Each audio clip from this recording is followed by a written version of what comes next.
The other night, we laid witness to the beginning of a new era for the Halo franchise. A new dawn, if you will. During the Halo World Championship, 343 Industries announced that they are officially rebranding themselves to Halo Studios after the restructuring of 343 and confirmed that they will be moving to Unreal Engine 5 where they will make future Halo titles. Not only that, but they also confirmed that there are multiple Halo projects in development as we speak. Now, if you're as much of a Halo fan as I am, I know you're hyped as hell too. So before I get into the thick of things in regards to this new announcement, just make sure you buckle up, grab some popcorn, and prepare to be blinded by its majesty. It's gonna be a fun one.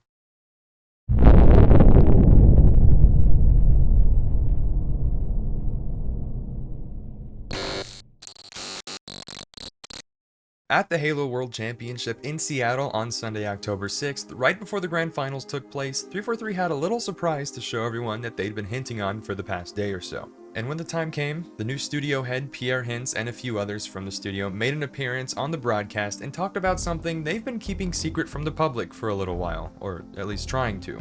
It wasn't a game announcement, however. This secret is called Project Foundry. To best explain what it is, I'll just let Chris Matthews, the studio art director, tell you himself. Foundry specifically is based around the same concept of the Foundry in Halo lore. It's the place where Halo rings are born.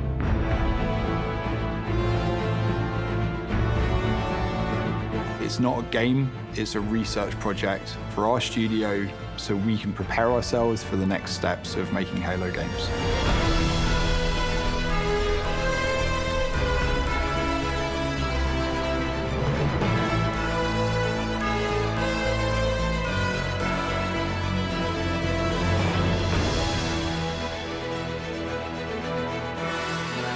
Now, holy shit, has Halo ever looked this good? My god. Now, what this reveal is telling us is that Halo is now in a new era.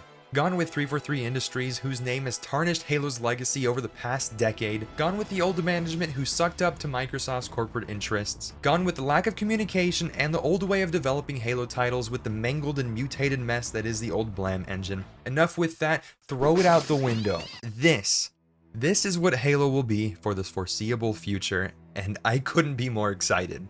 Just to do a little recap of the footage itself, this just looks amazing. Like, if you told me in 2010 that Halo would ever look as close to real life as this, I would have told you you're full of shit. I mean, the environments just look amazing. They even showcased 3 separate biomes, starting with the classic Pacific Northwest. Then they had the Cold Lands, which was the snow biome, which gave me strong Attack on the Control Room vibes, which was sick. Not to mention the Blight Lands, which was the flood-infested biome, which looks absolutely fucking awesome. If we're talking lore-wise, this is what we'd see if the Flood ever infects and controls an entire Halo ring, which is something that happened during the Forerunner Flood War, and I think it's kind of cool that they're experimenting with that idea at least. One thing I was concerned with when looking at the idea of the Flood returning was how 343 approached how the Flood looked in Halo Wars 2. I didn't really like how they made the Flood look all orange and bioluminescent, but this looks amazing. It kind of captures the vibes of Halo 3 and specifically the mission Cortana, and I noticed that it has a subtle yet noticeable orange glow that still looks natural and not like it swallowed a fucking flashlight, you know? This shot of Chief in his iconic Mark V fighting off 2 elites with energy swords drawn is gorgeous. The energy swords themselves actually look like lore-accurate energy swords, and what I mean by that is they don't just look like solid objects made of glowy plastic, and they actually look more like what they're supposed to. A contained magnetic field of superheated plasma that kind of waves and swooshes around a little. The Magnum also looks dope as fuck and is super detailed with the Mizraya Armory logo on it and everything. Chief's headlamps and his visor look really clean, and you can actually see the surrounding environment in the reflection of his visor as well, which is really cool. And the icing on the top was the shot of Chief in Mark V activating his energy sword and swiping at the camera, which absolutely blew my mind. I'm still getting goosebumps talking about it.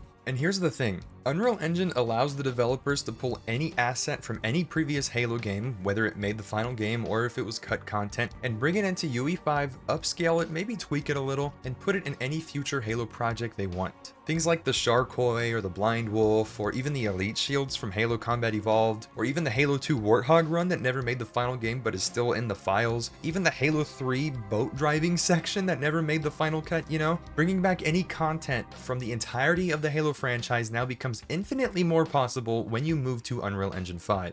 And apparently this studio has thought about moving to UE5 for a long time now, as stated in the official Xbox Wire one-on-one interview transcript that paired along with this announcement, where they said, quote, "I think it's pretty well known that switching engines has been a topic that the studio has thought about for a long time. The release of Unreal Engine 5 was when we felt like we could make Halo games that respect and reflect the true soul of Halo while also being able to build games that can deliver on the scale and ambition of content that players want." So anyways, like Chris Matthews said, Project Foundry isn't going to be the next Halo game. Instead, it's the studio's effort in shifting to a new age of Halo development using Unreal Engine 5, where developers will be sort of experimenting and learning the ins and outs of the software to prepare themselves for how they will be developing Halo games for years and years to come. Chris Matthews, who was hired in January of 2024 during 343's major studio restructuring, is actually the one who proposed Project Foundry, which has been nearly a year in the works now. In fact, all of the footage that was used in this revealing was done in Project Foundry within Unreal Engine 5. They said in this reveal that this is all basically a tech demo as they learn everything, so it's not like we'll be able to play out anything we see here, but Pierre does state that it's fair to say that our intent is that the majority of what we showcase in Foundry is expected to be in the projects we are building or future projects. So basically what he's saying is we should be expecting to see scenes and environments like these in future Halo games, which shows that Pierre is extremely confident in what they're doing with Project Foundry and how this effort will carry into the games we will be playing, which should make a lot of people hopeful. Now I know it might be hard for people to accept such a drastic change to something as big as the Halo franchise, but let me explain why this is for the better. You see, the Blam engine, which was created way back in 1999 for Halo Combat Evolved, was made for that purpose. It was the software that was used to make Halo Combat Evolved, and it's been tweaked slightly over time to make each Halo title up until Halo Infinite with the Slipspace engine. This means that even though Infinite now runs off something a bit more modern, the skeleton and the baggage that is the Blam engine still remains in the code. In fact, as Chris states in this interview, respectfully, some components of Slipspace are almost 25 years old. So yeah, this thing's older than me, actually. It didn't really mean as much back when Bungie was in charge, but over time it's gone through so many updates and changes to the lines of code that it started to become more complicated and harder to work with. Basically, the simplicity of the Blam engine that Halo has relied on for so long has now become a mess held together with duct tape and zip ties. So during Halo Infinite's development, 343 employees were busy not only making the game itself, but also working on building and updating the game's engine to support Infinite at the same time, which essentially split the studio's workforce in half between being a game studio and a tech company. As Pierre stated, we believe that the consumption habits of gamers have changed, the expectations of how fast their content is available. On Halo Infinite, we were developing a tech stack that was supposed to set us up for the future and games at the same time. This, along with many leadership issues at 343, made it very hard to get any content done, and is likely what's responsible for the slow drip feeding of content we've been getting from 343 for a while now. This is why Halo is moving to UE5.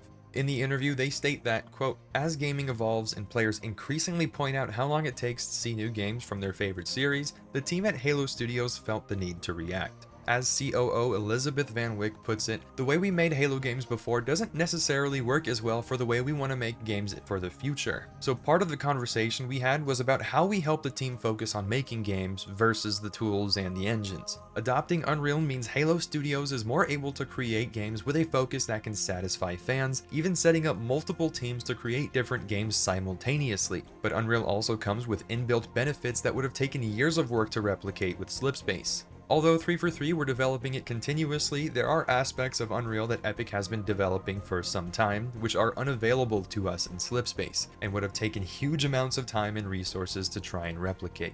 The best thing about switching to Unreal Engine, however, is not because Unreal Engine makes games look prettier, but because Unreal Engine is already familiar to most of the gaming industry and is easier to learn. It's already widely popular among people working in game development, which means that the onboarding process of new talent brought in to work on Halo will be that much faster. The problem with the Slipspace engine is that as they hired on new workers, usually through temporary contracts, they also had to make sure they knew how the game worked. So someone already there at the studio had to teach them how it works and how to get used to it. Then when that worker's contract was up, they left their desk and all the code they left behind for the next sorry-ass contractor that fell in 343's lap. This ended up creating an endless loop of one worker sitting down, having to sift through and untangle a spaghetti mess of code they didn't understand, then work on a bunch of new code, then their contract ran out and the loop continued for the next person. I think you can see the problem with this strategy, right? In the interview, they state that, quote, "It's not just about how long it takes to bring a game to market, but how long it takes for us to update the game, bring new content to players, adapt to what we're seeing our players want. Part of that is in how we build the game, but another part is the recruiting. How long does it take to ramp somebody up to be able to actually create assets that show up in our game? With the move to Unreal, the on-ramp is shorter, the experience is there, and the series can grow far more quickly and organically than ever before. We had a disproportionate focus on trying to create the conditions to be successful in servicing Halo Infinite, but switching to Unreal allows us to put all the focus on making multiple new experiences at the highest quality possible." Again, this is exactly what I think Halo needs. No more 3-year-long content droughts and no more dry and barren content roadmaps. With this move, we will be able to get more Halo games more often without worrying about if the games are ready to release in the first place. It's good and healthy for the development cycle, great for the players, and in turn a better response to the game on release, which means more money in Microsoft's pockets, so good for everyone involved. Actually, going back to that earlier comment, I think it's important to remind people of their announcement that multiple, I repeat, multiple Halo projects are currently in development. So not only could they already be working on the next mainstream Halo game, but they could also be working on a spin-off as well. There was a rumor a little while ago that I made a video on about how 343 was moving to Unreal Engine 5 and that their next game would be a full-on Halo Combat Evolved remake. So with the Unreal Engine part of this rumor being true and the showcase looking like what's essentially a remake of Halo Combat Evolved, then I think a CE remake is all but confirmed at this point. This whole thing also just opens the door for other spin-offs that the community has already been wanting for a while, like an ODST sequel, a Flood Survival horror game, an Arbiter spin-off, or even something I'd like to see the most, a game adaptation of the novel Contact Harvest, centered around Sergeant Johnson and humanity's first contact with the Covenant. And besides, Certain Affinity, led by the man who made Halo 2 and 3's multiplayer so successful, is already working on a Halo project as they told us years ago, so there's that. Now they make it clear that no game is imminent yet, but the processes have begun nonetheless, and they will be announcing everything when they're at the stage to do so. But to sum it up, I think we can agree with how massive the Halo universe is. The fact that 343 hasn't already tried dipping their toes in things like spin-offs of any kind made us feel that they're underutilizing the Halo IP, and with this announcement, it seems like they understand the importance of taking advantage of the expanded universe and its lore, which is very exciting to say the least. Although one concern I've heard regarding this change to UE5 is that this will make Halo feel different and that it'll start to stray further from the true identity of Halo. Although what Elizabeth Van Wyck says in this Vidoc eases my worries a little bit. What made Halo successful at the beginning? What is the legacy of Halo and what's the soul that we want to bring forward? And what's the craft of making Halo games?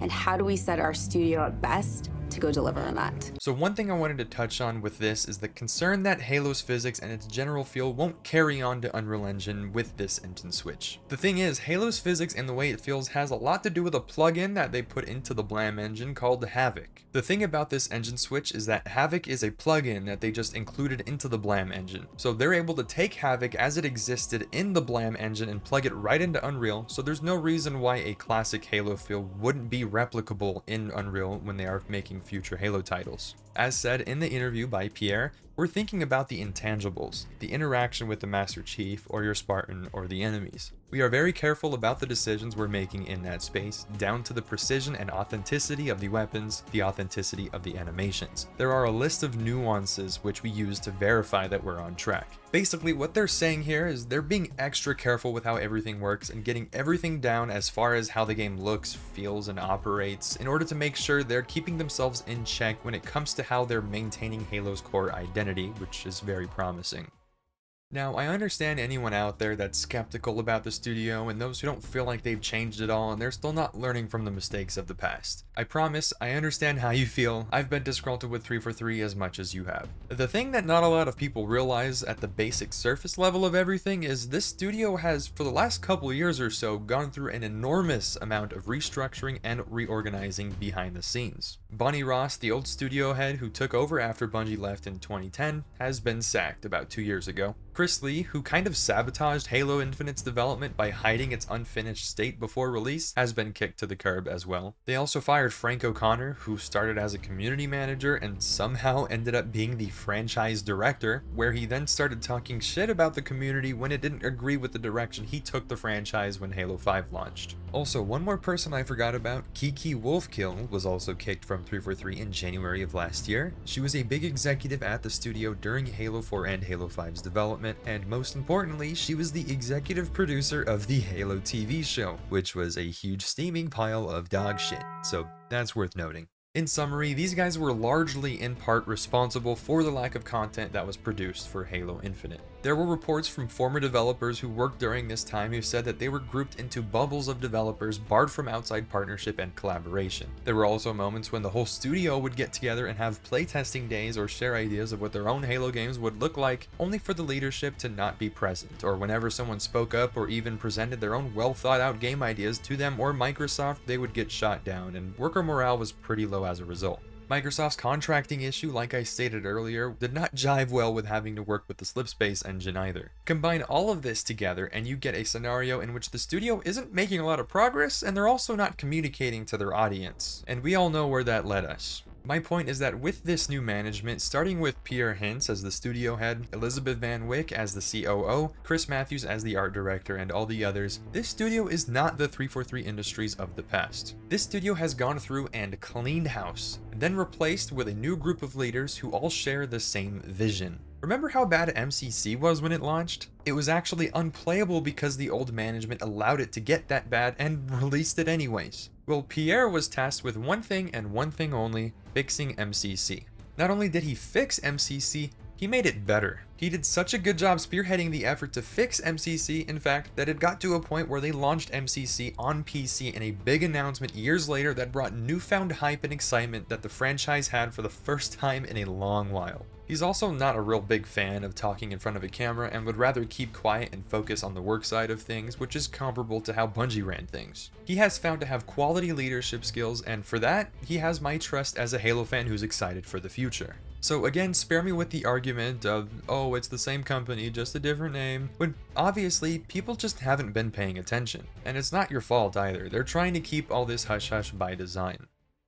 Although my biggest concern with all this is just how much corporate overreach Microsoft will maintain over the franchise and the decision-making process. For instance, when Bungie was in charge of Halo, they were able to keep Microsoft at an arm's length, keeping them from impeding on the studio's creative process. Microsoft in turn trusted Bungie with building the franchise, and it clearly paid off. Then, as Microsoft got more powerful as a corporate powerhouse, it became harder and harder to keep them at bay. So Bungie made Halo Reach and left Microsoft to make Destiny, allowing Microsoft to then prop up a new studio, 343 Industries. Problem is, because this studio was built by Microsoft themselves, there were no safeguards in place to prevent the corporate overreach that Bungie managed to keep at bay for nearly a decade, which was instead built into the very foundation of 343 Industries themselves in the form of poor leaders that sucked up to Microsoft and started chasing trends at Microsoft's will at the cost of the studio's creativity. My bet is that with this new overhauling of the studio and the shift towards a more focused approach to developing Halo games and working as a competent studio once again, that the overreach from Microsoft will be limited at most. I'm sure Microsoft has seen how Halo's popularity has declined in the last decade or so and have had some time to reflect on why that's been the case, but one thing that stood out to me from this interview was this. A major part of this shift has been reorganizing the structure of Halo Studios as a whole in order to give development teams what they need to make something new. At the end of the day, if we build the games that our players want to play, that's how we'll be successful. That's what should motivate what we build. That's also what this structure has done. We want the people that are day in, day out making the games to be the ones to make the decisions on the games. That quote right there is them acknowledging the mistakes of the past and understanding what they need to do going forward. The answer for Microsoft is to just treat Halo Studios like they treated Bungie back in the 2000s. Just let the studio do their thing and it will all work out just fine. The game will be successful and Microsoft will get their paycheck in return. Now, the Vidoc coming with this announcement works to prove that the creative process of Halo development is different now and is centered around just that: let Halo cook. As said best at the very end of this interview, 343 Industries was founded to create Halo games, but the impression I get is that in its new incarnation as Halo Studios, the studio has been retooled to put the focus entirely on that goal, without distraction, without impediment, to create better games with players' hopes and wishes at the heart of the endeavor. And for anyone who, like me, has grown used to 343 doing this just for the talk and not really doing anything, I ask you this. I'm sure you've heard of the phrase, actions speak louder than words, right? Well, this change from the current studios not only telling you that they're willing to learn from their past mistakes, but they're actually taking the steps needed to make sure they're doing it different and doing it the right way. The old Blam engine was 343's safety blanket for over a decade, and the failed experiment of the Slipspace engine was holding Halo back in a way that we saw with our very own eyes. So Halo Studios abandoning it after all this time tells you that they're willing to change in a way 343 didn't have the balls to. They could have doubled down on a failed experiment and poured millions of more dollars into their whole 10-year plan, but instead they changed their leadership and cleaned house, changed their engine, changed their name, and changed their focus. Remember, with this new restructure, we have yet to see this new studio's attempt at making a Halo game, and we have yet to see what this studio's capable of. And that's why we should be excited for the future of Halo once again. And that takes me back to the whole point of this announcement in the first place, to let the gaming industry know that Halo is done fucking around. We're done with the cultural reboot shit and the whole 10-year plan nonsense, and we're done with the broken promises. What Halo Studios is doing right now is not only showing their humility by admitting the mistakes of the past, but they're asking us to just believe in what they're doing. They are moving to a modern engine in UE5, they are giving Halo a brand new look, and they are a vastly different team that is still growing and is focused on one goal. Now, one thing Pierre said himself in this announcement that I think should be the ultimate takeaway from all this is that Halo Infinite was the last remnant of how we made Halo games in the past. That was our recipe, and what we're doing right now is changing our recipe. We are getting ready for something truly special, and if you're a Halo fan like me that's grown to despise what the franchise has become since the golden era and are waiting on that one opportunity to jump back on the ship as it finally starts heading in the right direction again, then right now is as good a time as any. So let's fucking do this thing, let's get excited, and subscribe to my YouTube, goddammit, I'm so close to 1,000 subs, I can just feel it. Anyways, like the video if you enjoyed, and check out my socials in the description somewhere. I will see y'all next time. This is Zombie, signing out.